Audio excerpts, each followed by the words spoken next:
시간 우리 믿음의 고백을 하나님께 드림으로 말씀 앞에 나가도록 하겠습니다. 하나님 나를 사랑하신다. 하나님은 내 인생에 크고 비밀한 계획 가지고 계신다. 하나님 오늘도 나와 동행하셔서 그 계획 이루어 주신다. 아멘. 그렇게 될 줄로 믿습니다. 아멘. 성경은 하나님이 어떤 분이시고 또 하나님께서 역사 가운데 어떤 일을 하셨으며 하나님께서 그분의 백성들에게 무엇을 기대하는가를 우리에게 기록하여 남겨진 책입니다. 요한사도는 요한일서에서 하나님은 사랑이시라고 이렇게 표현을 하므로 성경에 나오는 모든 하나님에 대한 기록을 한 문장으로 요약을 했습니다. 이 요약한 문장이 굉장히 의미가 있는 것이 하나님이 하시는 모든 일들이 사실은 하나님의 사랑에서 출발이 되었기 때문입니다. 하나님이 천지를 창조하신 이유도 저와 여러분을 사랑하셨기 때문이고, 하나님께서 구원의 계획을 세우신 이유도 우리를 사랑하셨기 때문이며, 심지어 우리가 죄에 대해서 타락하였을 때에도 오래 참으시고 기도하면 회개할 때 용서하시는 그 모든 이유도 근본적으로 하나님 우리를 사랑하시기 때문입니다. 이런 표현이 정확한지 모르겠지만 성경에 나오는 어떤 기록도 하나님의 사랑에서 예외가 되는 기록은 없다 보는 것이 옳을 것 같습니다. 심지어 하나님께서 우리에게 보내시는 고난조차도 사실은 그 면밀히 들여다보면 고난 안에도 하나님의 사랑은 있습니다. 특별히 하나님께서 이스라엘을 70년 바벨론 포로로 보낼 때 그 현장에 서 있었던 예레미야 애가에서 뭐라고 말하는가? 하나님께서 인생에게 근심하게 하시는 것은 하나님의 본심이 아니라고 그렇게 이야기를 합니다. 현상적으로 놓고 보면 하나님이 이스라엘을 바벨론으로 보내시는 건 그들을 미워하시는 것처럼 보이는데, 예레미야는 뭐라고 말하는가? 이 하나님의 미움처럼 보이는 이 현상 속에도 하나님의 사랑이 있다는 거예요. 왜냐? 징계를 목적으로 하는 것이 아니라 저들이 정결케 되는 걸 목적으로 하여서 하나님께서 바벨론 포로기를 사용하실 것이기 때문입니다. 그러므로 우리 마음속에 불편함을 주는 고난조차도 하나님의 사랑이라는 것이 성경의 기록인 것입니다. 성경적 관점에서 한 사람의 신앙의 성숙은 굉장히 다른 영역으로 평가가 될 수 있을 것 같습니다. 오늘 전체적인 주제로 제가 평가를 한다면 한 사람의 신앙의 성숙에서 가장 중요한 부분은 하나님의 사랑을 얼마나 신뢰할 수 있느냐는 겁니다. 믿음이 성숙한 사람은 하나님의 사랑에 대한 신뢰가 굉장히 쉬운 사람이고요, 믿음이 미성숙한 사람은 하나님의 사랑에 대해서 자꾸만 불신을 하는 사람일 것입니다. 이것이 왜 중요하냐면 하나님께서 우리 인생에 늘 복만을 주신 분이라면 사랑에 대한 신뢰가 그렇게 중요하지 않을 수 있습니다. 그런데 안타깝게도 하나님은 우리 인생 가운데 자주 매우 빈번히 고난의 문제를 던지십니다. 이 고난의 문제 앞에서 하나님의 사랑에 대해서 확신을 가지고 있는 사람은 그나마 견뎌낼 수 있어요. 왜냐? 그 고난에도 하나님의 선한 뜻이 있다라고 믿을 수 있으니까. 근데 문제는 하나님의 사랑에 대한 신뢰가 없는 상태에서 고난을 받으면 어떤 생각이 듭니까? 바로 의심이 들어요. 하나님이 나를 사랑했다면 이러진 않으실 텐데. 그리고 의심이 불신으로 빠져들어가게 되는 모습을 보게 됩니다. 성경에 보면 믿음이 사랑을 만들고 이 사랑이 결국은 견디는 힘이 된다는 걸 가장 잘 보여준 대표적인 예가 아마도 욥에 대한 기록이 아닐까 싶습니다. 우리가 잘 아는 것처럼 욥은 인류 역사에서 가장 많은 고난을 당했던 전형적인 인물인데, 그가 고난의 한복판에서 뭐라고 선언합니까? 이렇게 선언을 하죠. 욥기 23장 10절 말씀입니다. 그러나 내가 가는 길을 그가 아시나니 그가 나를 단련하신 후에는 내가 순금같이 되어 나오리라. 누가 보아도 하나님이 욥을 미워한다라고 밖에 보이지 않는 상황을 지나면서도 욥은 확신이 하나가 있어요. 하나님은 나를 미워하시는 것이 아니라 여전히 사랑하신다고. 그렇기 때문에 뭐라고 선언하는가? 하나님이 나를 잘못되게 하시려고 이 고난으로 보내신 것이 아니라 나를 순금같이 되게 하시려고, 이전보다 더 깨끗해지고 이전보다 더 성숙하게 하려고 이 고난을 쓰고 계시다고. 그런 관점에서 한 사람이 믿음에 성숙되어져 간다는 건 욥의 마음을 갖는 것입니다. 우리가 어떤 상황에 놓일지라도 여전히 하나님은 나를 사랑하고 계시고 내가 만나고 있는 이 모든 일 속에 하나님의 선한 뜻은 있다. 전 저와 여러분들이 그런 믿음을 소유할 수 있었으면 좋겠습니다. 오늘부터 살펴보게 될 본문의 말씀은 말라기 말씀입니다. 이 말라기는 예수님이 이 땅에 오시기 450년 전에 이스라엘 구약 역사의 마지막 지점을 기록하고 있습니다. 특별히 이 말라기의 특징은 하나님께서 7개의 주제를 가지고 이스라엘을 책망하시는 내용을 기록을 하고 있습니다. 전체적인 구조는 이렇게 됩니다. 하나님이 7개의 주제를 가지고 먼저 이스라엘 책망을 하면 이스라엘은 그 하나님의 책망에 대해서 자기들의 반론을 제기를 하고, 하나님은 반론을 들으시고 다시 한번 그들을 설득하면서 책망하는 형식으로 진행이 됩니다. 먼저 하나님께서 본문에서 이스라엘을 책망하시는 주제는 하나님의 사랑에 대해서 그들이 의심을 하고 있다는 부분입니다. 오늘 본문 말씀 2절 상반절입니다. 여호와께서 이르시되 내가 너희를 사랑하였노라 하나 너희는 이르기를 주께서 어떻게 우리를 사랑하셨나이까 하는도다. 하나님께서 말라기를 통해서 이스라엘에게 뭐라고 먼저 선언합니까? 나는 너희를 사랑한다 말을 했는데, 이 하나님의 사랑을 듣자 그들이 뭐라고 대답했다고요? 하나님이 어떻게 우리를 사랑하셨나이까? 하나님의 사랑을 믿을 수가 없다는 거예요. 이게 참 의미가 있는 것이, 말라기 시대에 그러면 이스라엘은 예배를 안 드렸는가? 아닙니다. 말라기 시대에도 그들은 안식일마다 성전에 올라갔고 아마 주중에는 회당에 모여서 말씀을 배우는 일을 그들은 분명히 했을 겁니다. 그런데 예배는 드리면서도 뭐에 대한 확신이 없는가? 하나님이 나를 사랑한다는 데 확신은 없다는 거예요. 사실 오늘날 우리하고도 굉장히 많이 닮아 있습니다. 습관이 있어서 어릴 때부터 늘 했던 예배니까 빠질 수는 없어서 앉아는 있는데 마음이 불편해요. 하나님이 정말 나를 사랑하실까? 사랑하셨다면 지난주에 있었던 그 문제에서 좀 다른 결론이 나와야 되는 건 아닐까? 하나님 사랑하신다면 이번 주에 내가 해야 될 일 속에 하나님께서 특별히 좀 잘 도와주셔야 되는 건 아닐까? 예배는 하면서 사랑에 대해서 확신은 할 수 없다. 혹시 우리 중에 그런 생각이 있는 분이 계시다면 오늘 말씀을 통해서 마음이 회복이 될 수 있었으면 정말로 좋겠습니다. 이스라엘이 하나님의 사랑에 대해서 회의를 하면서 어떤 말을 했는가? 어떻게 우리를 사랑하셨나이까? 이 어떻게 우리를 사랑하셨나이까? 이 표현은요, 이렇게 바꿔도 틀리지 않습니다. 무엇으로 우리를 사랑하셨습니까? 하나님이 우리를 사랑하신다고 하셨다면 우리 손에 무언가 주어져 있거나 우리 눈에 하나님의 사랑을 확인할 수 있는 외적인 증거가 있어야 될 것 같은데, 안타깝게도 말라기 시대 사람들은 예배는 드리는데 자기들이 하나님의 사랑을 받고 있다고 느낄 만한 외형적인 증거를 안 가지고 있다고 느낀다는 거예요. 그래서 그들은 스스로 불행하다고 그렇게 느끼는 시대를 살고 있었던 것입니다. 하나님께서 말라기 선지자에게 총 7개의 주제를 가지고 책망한다고 말씀드렸는데요, 그 중에 첫 번째 주제가 왜 사랑에 대한 회의에 대한 부분일까? 답은 매우 간단합니다. 우리가 어떤 죄 가운데 가까워지는 대부분의 이유가 무엇인가? 하나님의 사랑이 의심되기 때문입니다. 한 번만 생각해 보세요.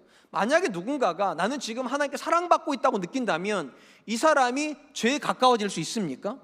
분명한 건 하나님께 사랑을 받아도 죄는 지을 수 있습니다. 유혹을 받을 수 있고 이런저런 어려움 때문에 죄를 지을 수 있지만 그 사람이 절대로 죄를 기뻐할 수는 없어요. 그렇기 때문에 하나님의 사랑은 죄를 멀리하게 하는 굉장한 큰 능력이 돼요. 근데 만약에 누군가가 아무리 습관을 따라 예배를 하고 어릴 때부터 신앙생활을 하였을지라도 그의 인생 가운데 하나님의 사랑이 의심되면 그는 거룩이랑 점점 멀어지게 됩니다. 그리고 자기 방식대로 살 수밖에 없어요. 왜냐? 하나님이 안 도와주신다고 생각하니까 내 방식대로 살아야 될 수밖에 없는 필연으로 내몰리는 거예요. 그래서 구약의 마지막 시기 말라기는 죄가 관영했던 시기입니다. 하나님의 사랑이 믿어지지 않기 때문입니다. 여기서 우리가 주목할 것이 있습니다. 하나님이 과연 말라기 시대의 이스라엘 사람들을 사랑하지 않으셨기 때문에 그들이 하나님의 사랑을 못 받았다고 말하는가? 아니라는 거예요. 하나님 분명히 말해요. 내가 너희를 사랑한다고 말을 하는데 너희는 그 사랑을 못 받고 있다고 말한다고. 분명히 하나님은 그들에게 사랑을 주고 계시는데 그들은 그 사랑을 받은 적이 없다라고 항변을 하고 있다는 거예요. 왜 이런 일이 벌어지는 걸까요? 답은 의외로 간단합니다. 하나님의 사랑이 이스라엘에게 사랑으로 느껴지지 않기 때문입니다. 우리가 인간관계를 맺어봐도 그렇지 않습니까? 나는 분명히 사랑이라고 하는 행동이 상대방이 이걸 사랑으로 안 느끼는 행동들이 있어요. 흔히 이렇게 이야기들을 합니다. 사랑의 언어가 다르기 때문에. 그래서 누구는 이걸 사랑이라고 생각하는데 누군 걸 사랑이라고 느끼지 않는다는 거예요. 저희 집 얘기를 하면 저는 제 아내한테 뭘 사주는 거를 사랑이라고 생각을 합니다. 그래서 여보 내가 뭐 사줄게, 이건 제가 사랑한다는 뜻이에요. 근데 제 아내는요, 사주는 걸 사랑이라고 생각하지를 않습니다. 그럼 뭘 사랑이라고 생각하는가? 자기한테 잘해주고 자기 말 들어주고 자기 옆에 있고 아이들하고 함께 시간을 보내주는 걸 사랑이라고 여겨요. 그럼 저는 뭘 사랑이라고 여길까요? 뭐 사주는 거요. 근데 제 아내는 안 사줘요. 그리고 자기식으로 저를 사랑해줘요. 함께 있어주고 같이 시간을 보내주고. 그러니까 약간 다르죠. 남자가 사랑이라고 느끼는 것하고 아내가 사랑이라고 느끼는 게 다른 것처럼 오늘 본문도 마찬가지예요. 분명히 하나님은 사랑이라고 말을 하는데 이스라엘은 그걸 사랑이라고 못 느끼고 있다는 게 문제라는 거예요. 신앙의 여정이 왜 힘들까? 하나님 우리를 사랑하지 않기 때문에 힘든 게 아니에요. 하나님은 사랑한다라고 말씀하시는 것들이 내게는 사랑이라고 안 느껴져서 문제예요. 한 번만 생각해 보세요. 여러분들은 가난하고 부유함 중에 어느 게 하나님 사랑이라고 생각하십니까? 우리는 부유함을 하나님 사랑이라고 생각. 그래서 이렇게 기도하죠. 하나님 부유하게 해주세요. 성공하게 해주세요. 돈을 많이 벌게 해주세요. 이게 사랑이라고 생각을 해요. 근데 성경은 뭐라고 말합니까? 가난한 자가 복이 있나니. 하나님이 우리를 사랑하는 방식이 우리의 기준과 좀 달라요. 하나님이 때로는 우리를 가난하게 하심으로 하나님의 사랑을 표현하신다는 거예요. 여러분은 평안한 삶을 사랑이라고 느낍니까? 고난이 많은 삶을 사랑이라고 느낍니까? 많은 사람은 문제가 없어서 평안한 삶이 하나님의 사랑의 방식일 거라고 기대를 합니다. 근데 성경에서 하나님이 사랑하는 자들에게 고난을 주세요. 우리는 아무리 생각해봐도 고난이 하나님 사랑이 아니어야 될 것 같은데 하나님은 고난을 통해서 사랑을 표현을 하세요. 여러분들은 높은 자리에 올라가서 누군가에게 섬김을 받는 걸 사랑이라고 느끼십니까? 아니면 낮은 자리로 내려가게 하셔서 누군가를 섬기는 걸 사랑이라고 생각하십니까? 많은 경우는 우리는 전자죠. 높은 자리에 올라가서 내가 가면 사람들이 다 알아봐주고 막 대접해주고 그때 사랑받는다고 느껴요. 근데 성경은 뭐라고 말합니까? 주는 것이 받는 것보다 복이 있다함을 기억해야 된다고. 네가 누군가를 섬길 수 있는 게 그게 진짜 복이고 내가 너를 사랑하기 때문에 누군가를 섬기는 자리에 너를 갖다 놨다고. 분명한 건 우리가 사랑이 아니라고 생각하는 영역에서도 하나님은 사랑하고 계신 거예요. 근데 우리가 우리의 관점을 고수하다 보면 어떤 문제가 벌어집니까? 가난해지면 불행한 줄 알아요. 고난 앞에 들어가면 하나님 날 미워하시는 줄 알아요. 섬기는 자리로 가버리면 내가 천박해지는 줄 알아요. 그러니까 아이러니하게도 하나님이 나를 사랑해서 데려다 놓으신 자리에서 우리는 절망을 경험하는 거예요.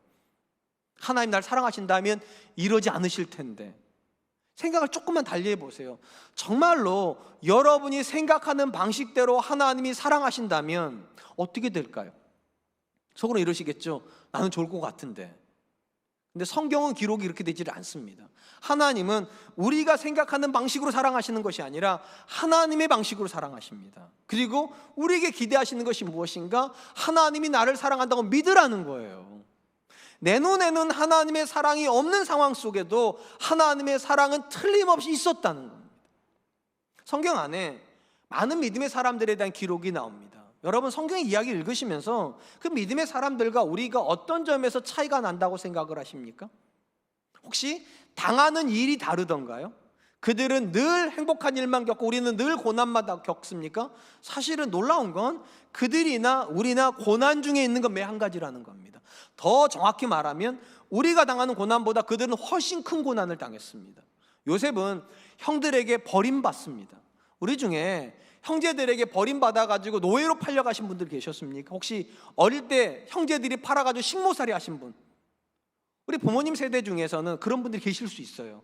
근데 흔하지 않아요. 혹시 누군가로부터 쫓겨다녀가지고 10년 동안 핍박받아본 분들 계십니까? 다윗이 그랬다니까요. 자기가 섬겼던 주군인 사울 왕으로부터 충성을 다했는데도 10년을 쫓겨다니. 우리 중에 그런 경험한 사람 흔하지 않아요. 우리 중에 나라가 망해가지고 일본으로 끌려가가지고 징용 생활을 30년 하고 이런 분들 계신가요? 그러실 수 있어요. 근데 우리 중에 그런 포로 생활을 경험한 사람 없어요. 근데 다니엘은 포로 생활을 경험했을 뿐만 아니라 기도를 한다는 이유 하나만으로 사자굴에 던져지는 상상도 할 수 없는 고난을 겪었습니다. 우리 중에 그런 고난 겪는 사람 거의 없어요. 우리가 객관적으로 보면 요셉이나 다윗이나 또는 다니엘이나 신약의 인물인 바울을 보아도 우리가 볼 때 그들은 하나님께 미움받는 것처럼 보이는 상황들이 다 아무리 봐도 그들은 하나님께 사랑받고 있다고 느껴지지 않아요. 근데 놀라운 건 우리 관점에서는 분명히 하나님의 미움이라고 해석해도 될 만한 상황 속에서 그들은 하나님의 사랑을 믿고 있다는 겁니다. 그걸 어떻게 알 수 있습니까? 그들이 여전히 하나님과 동행하고 있잖아요. 우리는 신뢰가 되지 않는 사람과는 동행하지 않습니다. 요셉이, 다윗이, 다니엘이 바울이 하나님과 동행하고 있다는 말은 그들은 여전히 하나님을 신뢰하고 있다는 거고, 신뢰하고 있다는 말은 무엇을 의미합니까? 그들은 하나님이 자기를 미워한다고 생각하지 않는다는 거예요. 여기서 우리하고 그들의 가장 큰 차이가 벌어지는 것입니다. 분명히 우리도 고난을 겪습니다. 근데 우리는 고난에 들어가면 하나님이 나를 사랑하신다면 이럴 수 없지, 이렇게 생각을 하는데, 믿음의 사람들은 여전히 고난의 한중간에서도 확실히 믿는다는 거야. 하나님은 나를 사랑하신다고. 그런 점에서 한 사람이 믿음의 사람이 된다는 건 적어도 한 가지는 확실해야 돼요. 하나님은 여전히 나를 사랑하고 계시고, 내가 겪고 있는 모든 일 가운데 하나님의 선한 뜻은 있다. 이걸 믿어야지만 우리는 하나님의 사랑의 현장에서 하나님의 사랑이 없다라고 하는 아이러니를 경험하지 않게 될 줄로 믿습니다. 사랑하는 성도 여러분, 신앙의 여정에서 성도에게 가장 큰 어려움은 고난의 문제가 아닙니다. 사실은요, 진짜 어려움은 오해가 자꾸 벌어진다는 거예요. 하나님의 진심은 사랑인데 우리는 그걸 자꾸만 미움으로 해석하려고 해요. 가난을 주시는 하나님의 본심은 사랑인데 우리는 미움으로 해석을 해요. 고난을 주시는 하나님의 마음은 성숙을 기대하시는 사랑의 마음인데 그 고난을 자꾸만 절망으로 받으려고 해요. 오해하면 신앙은 반드시 무너지게 됩니다. 그런 점에서 반드시 기억해야 될 거, 우리가 만나는 상황 자체가 하나님의 사랑을 안 보여줄 수는 있습니다. 우리가 만나는 사건 자체가 하나님의 사랑을 부정할 수는 있어요, 현실적으로는. 그럼에도 불구하고 우리는 믿어야 돼요. 하나님은 지금도 사랑하고 계시다고. 그렇다면 우리는 어떻게 하나님의 사랑을 확인하게 되는 걸까요? 오늘 본문에서 말라기 시대 사람들이 말하는 게 그거잖아요. 뭔가를 주셔야지, 무엇으로 사랑하셨다는 증거를 주셔야 우리가 하나님의 사랑을 확인하죠. 우리 마음이 그래요. 근데 하나님 그렇게 사랑 안 한다고 말하지 않으시는 거예요. 그럼 우리는 도대체 어떻게 하나님 사랑을 확인하게 될까요? 우리가 믿음의 사람들의 삶을 추적해보면 답은 하나예요. 그럼에도 불구하고 믿으셔야 된다는 거예요.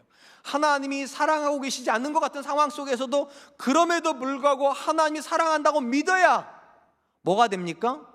그 상황하고 도무지 합당해 보이지 않는 감사가 고백이 돼요. 그 상황에서 도무지 드릴 수 없는 순종이 드려져요. 그리고 이렇게 믿음으로 감사하고 믿음으로 순종하는 사람이 결국은 하나님의 사랑을 만나는 거예요. 그리고 이렇게 말하는 거예요. 하나님이 이러려고 그러신 거였구나. 하나님에게 이런 계획이 있어서 나를 형제들에게 팔리게 하신 거였구나. 하나님이 이런 계획이 있어서 광야에서 10년 동안 나로 하여금 버티게 하신 거였구나. 하나님이 이러려고 사자굴에 던져지게 하신 거였구나. 어떤 믿음의 사람도요, 감사할 만했기 때문에 감사한 사람은 없었습니다. 어떤 믿음의 사람들도 순종할 법한 문제에서 순종한 사람은 없었어요. 상식적으로는 하나님이 그들을 버리신 것 같은 상황 속에서도 그들은 믿음으로 감사하고 믿음으로 순종해서 결국은 하나님의 사랑을 만나게 되었다면 하물며 저와 여러분이시겠습니까? 오늘 혹시 여러분의 눈에 하나님의 사랑을 부정하는 것 같은 상황을 만나십니까? 이렇게 말하세요. 그럼에도 불구하고 하나님 나를 사랑하신다고. 그리고 그 고백에 근거해서 감사하십시오.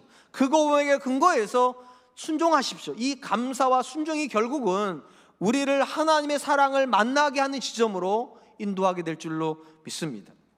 한편 하나님은 이스라엘이 하나님을 향해서 하나님이 어떻게 우리를 사랑하셨습니까? 이렇게 말을 하자 그들을 향해서 이렇게 반론을 제기하십니다. 2절 하반절부터 3절 말씀입니다. 나 여호와가 말하노라, 에서는 야곱의 형이 아니냐. 그러나 내가 야곱을 사랑하였고 에서는 미워하였으며 그의 산들을 황폐하게 하였고 그의 산업을 광야의 이리들에게 넘겼느니라. 하나님의 사랑을 의심하는 야곱의 후손들, 그러니까 이스라엘 사람들입니다. 그 사람들에게 불현듯 하나님께서 야곱과 에서에 대한 이야기를 가지고 오세요. 이 야곱과 에서는 여러분 잘 아시는 것처럼 이삭이 낳은 쌍둥이 형제입니다. 에서가 형이고 야곱이 동생인데 이들로부터 야곱으로부터 이스라엘이 파생이 되고 에서로부터 에돔이 파생이 되는데 하나님 뭐라고 말씀하시는가? 야곱은 사랑하였고 에서는 미워하였고, 에서를 미워하였기 때문에 그들의 땅들을 하나님께서 이리에게 황폐하게 만들어 버렸다고. 우리가 이 야곱의 이 말라기의 이야기를 정확히 이해하려면요, 말라기 시대로부터 100년 전에 어떤 일들이 있었는가를 이해할 필요가 있습니다.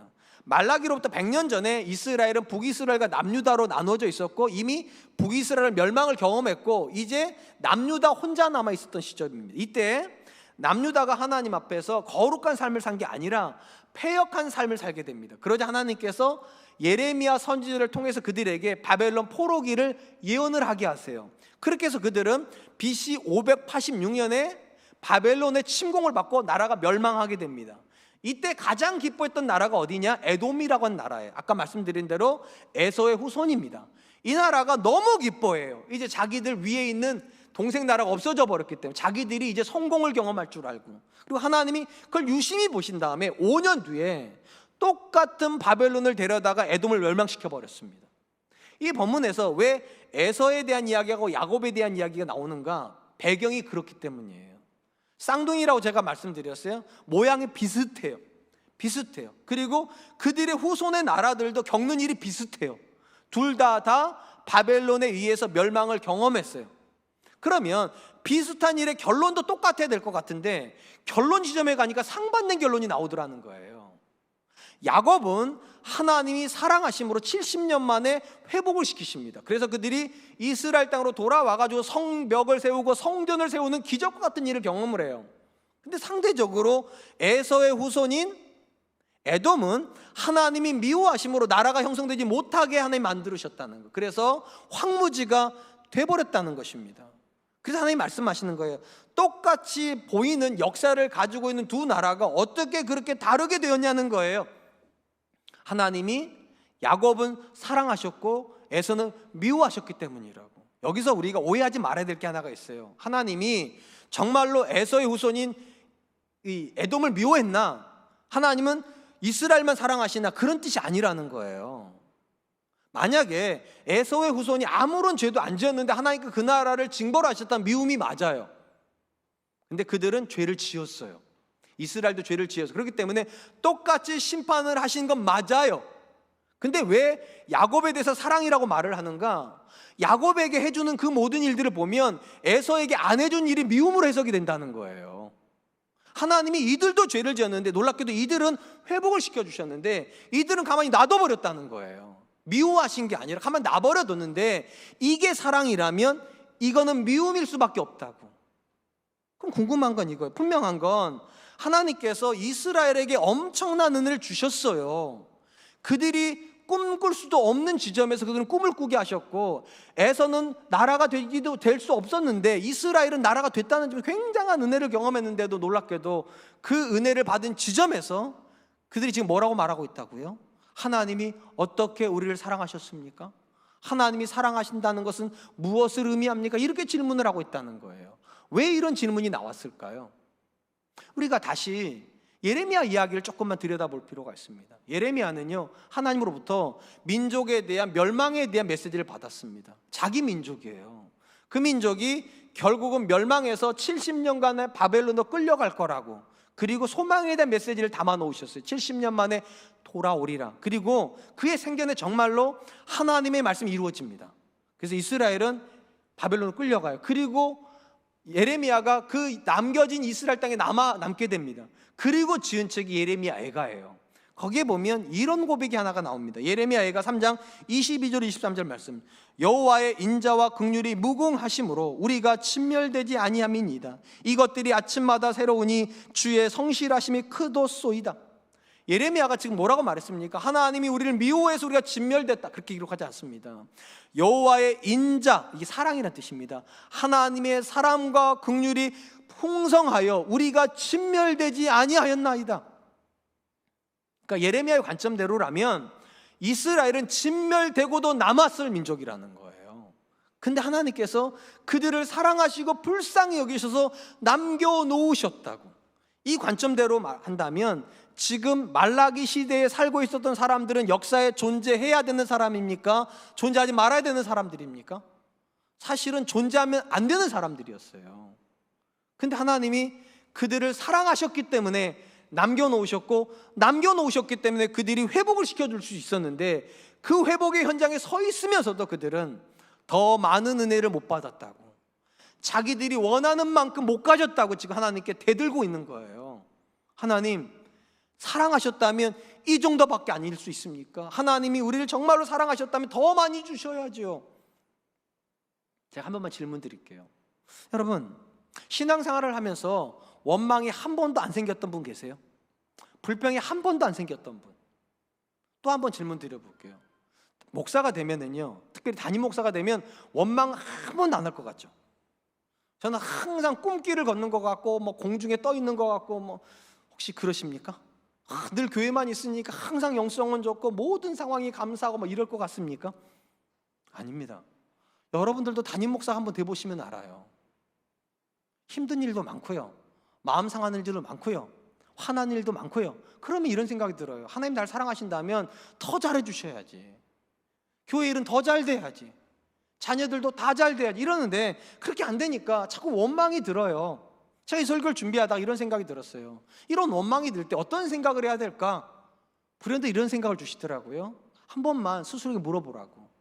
너는 하나님께 더 많은 은혜를 구할 자격이 있는지, 네가 정말로 하나님 앞에 지금보다 더 나은 지점으로 가기를 원한다면, 그리고 그 은혜가 정말 합당하다면 너는 하나님 앞에 그런 은혜를 구할 자격이 있는지 한번 네 스스로한테 물어보라고.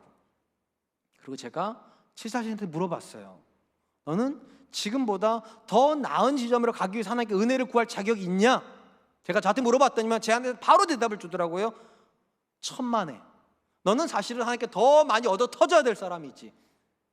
너 얼마나 나쁜 생각 많이 해? 너 얼마나 음란한 생각을 해? 너 얼마나 탐욕적인 생각을 하는데 네가 어떻게 감히 하나님께 더 많은 은혜를 달라고 말할 수 있어?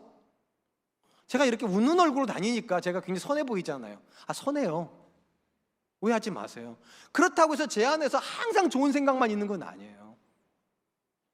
제 아내에 대한 원망이 있어요. 제 자녀들에 대한 불편함이 있어요.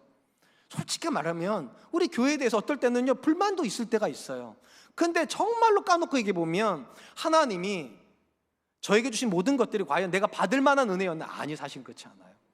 저는 정말 형편없는데도 하나님께서 제 형편없는 것을 뒤로 하시고 마치 제가 그나마 괜찮은 사람인 것처럼 생각해 주시는 것처럼 나한테 은혜를 주신 거예요. 그래서 제가 깨달은 게 있어요. 나는 하나님께 더 많은 은혜를 달라고 말할 자격이 있는 게 아니라 사실은 안 때려주신 것에 대해 감사해야 되는구나, 안 뺏어가신 것에 대해 감사해야 되는구나. 마치 지금 있는 것이 내 거인 것처럼 살고 있지만 사실은 내 게 아니라 하나님 주신 거였구나. 한번 제가 여러분들한테 여쭤보고 싶습니다. 지금 마음속에 불만이 가득한 분들이 계십니까? 하나님께 기도해도 안 주시는 것 때문에 원망이 자꾸만 쌓이는 분들이 계십니까? 그럴 수 있어요, 인간적으로는요. 근데 한 번만 여쭤볼게요. 여러분들은 지금보다 하나님께 더 많은 은혜를 구할 만큼 하나님 앞에서 괜찮은 사람입니까? 여러분의 생각은 늘 거룩하고 여러분의 행동은 하나님께서 찾으실 법한 그런 사람들이 할 만한 행동이고, 이 땅에 있는 어떤 사람들보다 여러분의 마음은 하나님께 진심입니까? 안 그럴 겁니다. 사실은 우리의 마음은 부패 지옥일 거예요. 굉장히 많은 원망이 있고 굉장히 많은 불평이 있어요. 그런데도 하나님께서 우리를 오래 참으시고, 사실은 징계를 하셔도 마땅한데 징계를 하지 않으시고 복을 주셔서 그나마 이 자리에 와 있다면 은혜에 감사해야 돼요. 하나님께서 나를 때리지 않으신 것만으로도 참 감사하다. 내가 지금의 이 자리에 있는 것만으로도 이게 진짜 은혜지. 원래 지점으로 가 있다면 우리는 소멸되어 마땅한 사람들이라고. 사랑하는 성도 여러분, 신앙의 관점에서 가장 나쁜 태도가 뭔지 아십니까? 가장 나쁜 태도를 표현한 단어가 당당함이란 단어입니다. 하나님 앞에서 자꾸만 당당한 분들이 계세요. 하나님 나 정도 되면 괜찮은 거 아닙니까? 이 정도에 있으면 하나님 복 주셔야 되는 거 아닙니까? 내가 뭘 잘못했습니까 하나님? 이런 당당함이요. 이런 당당함은요, 자존심 세우기는 좋을지 모르겠어요. 근데 이런 당당함이 우리의 마음속에 들어오는 순간부터 여러분들은 신앙의 딜레마를 자꾸만 경험하셔야 될 거예요. 하나님은 안 주시는 분처럼 느껴질 테니까. 나는 이렇게 괜찮은데 왜 안 주실까? 나는 이렇게 열심히 하는데 왜 안 채워주실까? 왜 안 채워주실 것 같습니까? 왜 여러분들에게 더 많은 은혜를 안 주실 것 같습니까? 이유 간단해요. 이미 저와 여러분은 충분한 은혜를 받고 있기 때문입니다. 우리가 그렇게 대단한 사람들 아니에요. 하나님이 우리한테 더 많이 부어줄 만큼 우리가 그렇게 대단한 사람들이 아닌데 우리가 착각하고 있다니까요. 예레미야가 뭐라고 말하는 겁니까? 우리가 대단해서 남은 게 아니라고.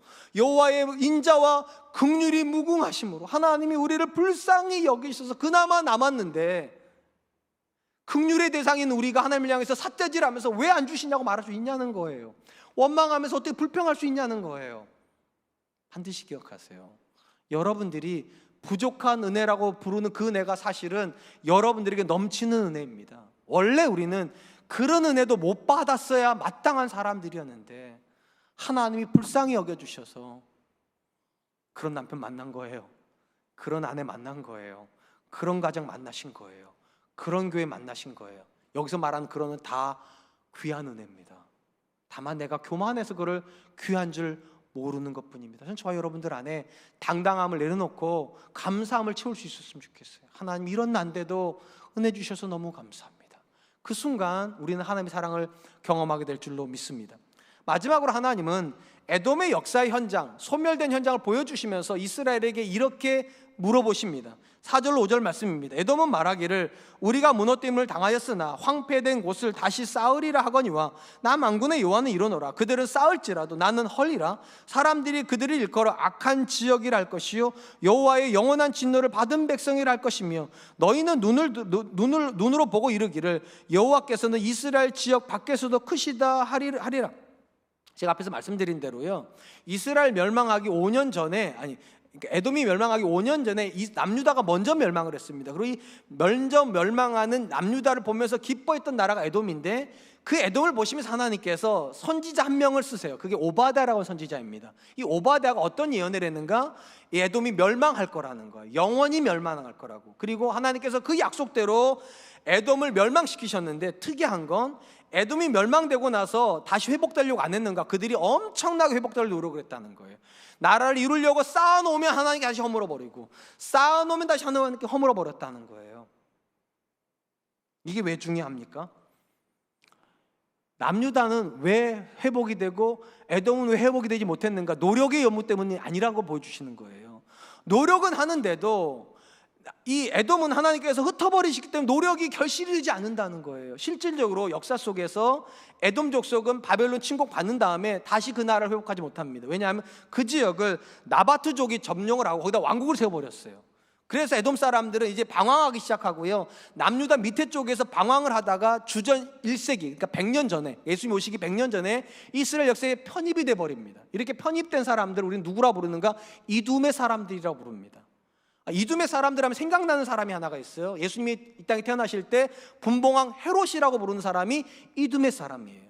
분명히 그들은 한때는 나라였어요. 에돔이라고 나라였는데 역사 속에서 하나님께서 그들을 자꾸만 흩어버리셔서 나라를 이루지 못했다는 거예요. 그러면서 하나님께서 질문하신다는 거예요. 왜 이스라엘은 나라가 되고 에돔은 나라가 되지 못했느냐는 거예요.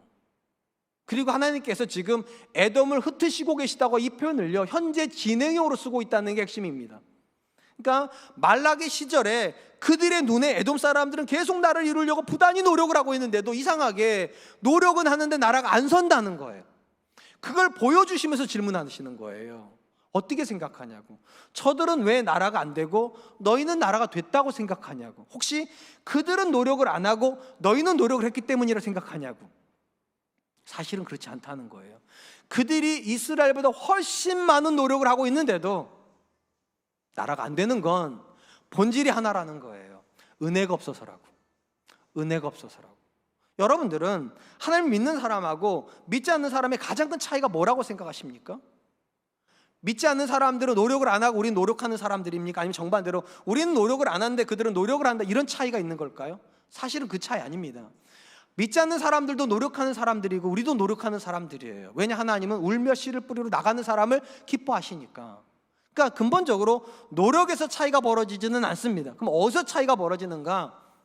이들 가운데 하나님께서 은혜 베풀지 않으시고요, 오직 이스라엘 가운데만 은혜를 베푸신다는 거예요. 그리고 이 은혜가 있어야 노력이 열매를 맺습니다. 은혜가 없으면 노력은 열매 맺지 않아요. 여러분도 아시다시피 이스라엘이 70년 만에 바벨론에서 돌아와요. 돌아올 때 그들이 수고했을까요? 수고했습니다. 노력했을까요? 노력했습니다. 얼마나 수고했냐면 바벨론에서 이스라엘까지 돌아오는 때까지 얼마의 시간 걸리는가? 52일 길입니다. 52일 길을 그들은 걸어온 거예요. 어디를 걸어왔냐? 광야를 걸어왔어요. 여러분 성지순례 꼭 가보세요.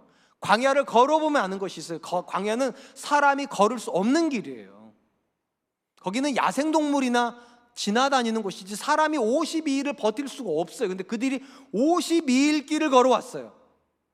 그들이 돌아왔더니만 70년 동안 이스라엘 땅은 무주공산이에요. 아무나 막 정복을 해버렸어요. 그렇기 때문에 이스라엘을 환영하지 않아요. 환영받지 못한 땅에서 그들이 성전을 세우고 성벽을 세우려고 죽을 고생을 했어요. 그렇기 때문에 오늘 본문이 그렇게 당당한 거예요. 하나님, 우리가 52일 길을 걸어왔다고, 우리가 그렇게 많은 반대가 있었는데도 의지적으로 성전도 세우고 성벽도 세웠는데 하나님, 은혜를 주시려면 더 주셔야죠. 우리가 이렇게 열심히 살았는데. 그런 마음이 있는 거예요. 그래서 하나님 물어보시는 거예요. 그래? 너희만 그렇게 열심히 살았어? 에돔은 열심히 안 살아서 그러면 나라가 안 된 거야? 에돔도 똑같이 열심히 살았어요. 나라를 다시 세워보려고 길을 쓰고 버텼는데 이상하게 에돔은 나라가 안 된다는 거예요. 그리고 이스라엘은 나라가 되고. 왜 그랬냐는 거예요. 은혜가 있었기 때문에요. 하나님께서 이스라엘은 나라가 되도록 바벨론에서 페르시아라는 나라로 바꿔가지고 페르시아가 도와줘요. 돌아가라고. 그게 고레스 왕입니다. 상대적으로 에돔은요, 나바트 왕국이 쳐들어와가지고 그 땅을 차지해버려요. 아니, 똑같은 상황인데 어떤 나라는 도와주고 이방인들이, 어떤 나라는 이방인이 안 도와줘요. 누가 결정했냐는 거예요. 누가? 하나님이 결정하셨다고. 노력이 결정한 게 아니라 하나님이 결정하신 거라고. 제가 종종 교회 생활하는 분들한테 이렇게 말씀드리는 적이 있어요. 교회 생활하는 분들 중에 스스로 자기를 어렵게 만드는 분들이 있어요. 은혜 못 받게 만드는 분들이 있어요. 참 불쌍한 분들이에요. 어떤 분들이 그런가? 노력 중독자들이에요. 노력 중독이 뭡니까? 땀을 믿는 사람들이에요. 내가 열심히 일하고 내가 최선을 다하면 은혜 받고 복 받는다고 믿는 사람들이에요. 분명한 건 노력 자체가 나쁜 건 아니에요. 앞에서 말씀드렸듯이 하나님 어떤 사람을 찾습니까? 울며 씨를 뿌리러 나가는 사람이에요. 얼마나 열심히 살아서 눈물이 나겠어요. 근데 노력 중독자는 어떻게 생각하는가? 내가 이 정도 노력을 했으니까 이 정도 사는 거라고 생각을 합니다. 자꾸만. 그리고 그런 생각이 있으니까 자꾸만 하나님께 원해요. 하나님, 내가 이 정도 했는데 더 주셔야죠. 내가 이렇게 열심히 사는데 하나님 복 주셔야죠. 내가 이렇게 열심히 기도하는데 내 자녀 잘 돼야죠. 노력 중독자들은요, 자꾸만 하나님께 원한다고 말해요. 족하다고 말하지 않고, 감사하다고 말하지 않고 부족하다고 말을 한다는 거예요. 그리고 그들을 향해서 하나님 뭐라고 말씀하시는 겁니까? 너희가 노력해서 지금까지 여기까지 왔다고? 그럼 에돔을 한 번만 보라고. 저들은 노력 안 했니? 저들은 열심히 안 산 거니? 근데 저들은 지금 너희들이 얻고 있는 걸 못 얻고 있는데 그럼 뭐냐고, 무슨 차이냐고. 반드시 기억하세요. 노력이 중요한 건 맞아요. 근데 노력이 본질은 아니에요. 하나님이 은혜 주셔야 노력이 열매 맺는 거예요. 우리가 아무리 최선을 다했어도 이렇게 말해야 돼요. 하나님이 도와주셔서 여기까지 온 거라고. 여러분이 아무리 최선을 다해도요, 하나님이 여러분을 돌봐주셨기 때문에 그 자리에 오신 거예요. 그래서 노력해도 당당하면 안 돼요. 최선을 다했어도 당당하시면 안 돼요. 언제나 우리 이렇게 말해야 돼요. 내가 한 거 아니라고, 하나님이 하신 거라고. 사랑하는 성도 여러분, 성도의 정체성을 강조할 때 성경이 가장 자주 쓰는 표현이 은혜라고 하는 단어입니다. 우리는 은혜로 구원을 받았고 은혜로 모든 삶을 살아갑니다. 성경에서 가장 열심히 살았던 대표적인 사람이 사도 바울인 거 아세요? 바울은요, 자기 인생에서 하나님께 드리는 시간이 너무 아까워서 심지어 결혼도 안 한 사람이에요. 모든 시간을 하나님께 드리려고. 그렇게 헌신했던 바울이 뭐라고 말했습니까? 나의 나된 것은 하나님의 은혜로 된 것이다. 아니, 그렇게 노력을 해가지고 다른 사람보다 더 많이 수고했으면서도 내가 노력해서 여기까지 왔다고 이렇게 말하지 않아요. 그는요, 은혜가 있어서 여기까지 왔다고. 여러분이 여러분 인생을 뭐라고 설명하시겠습니까? 여러분이 여러분 자녀를 향하여서 그렇게 강압적인 자세를 가지는 이유가 뭡니까? 남편들이 아내를 향하여서 그렇게 고자세를 취하는 이유가 뭡니까? 내가 노력하고 있기 때문입니까? 내가 돈 벌고 있기 때문입니까? 내가 열심히 살았기 때문입니까? 잘못하신 건 아니에요. 충분히 이해가 돼요. 근데 그런 사람은 교회 바깥에도 흔해요, 여러분. 자기 노력으로 자기를 설명하는 사람들이요. 성경이 찾고 있는 인물들은 그런 사람들 아니에요. 은혜를 말하는 사람이요. 비록 내가 노력은 하고 있지만 이 노력이 열매되게 하시는 하나님이 계셔서 내가 여기까지 왔다고. 나 된 것은 하나님의 은혜로 된 것이다. 노력이 살면 원망이 살아납니다. 은혜가 살면 감사가 살아나요. 어디로 갈 겁니까? 은혜로 가세요. 은혜로 가야지만 고백하는 게 있으세요. 하나님이 나를 사랑하시는구나.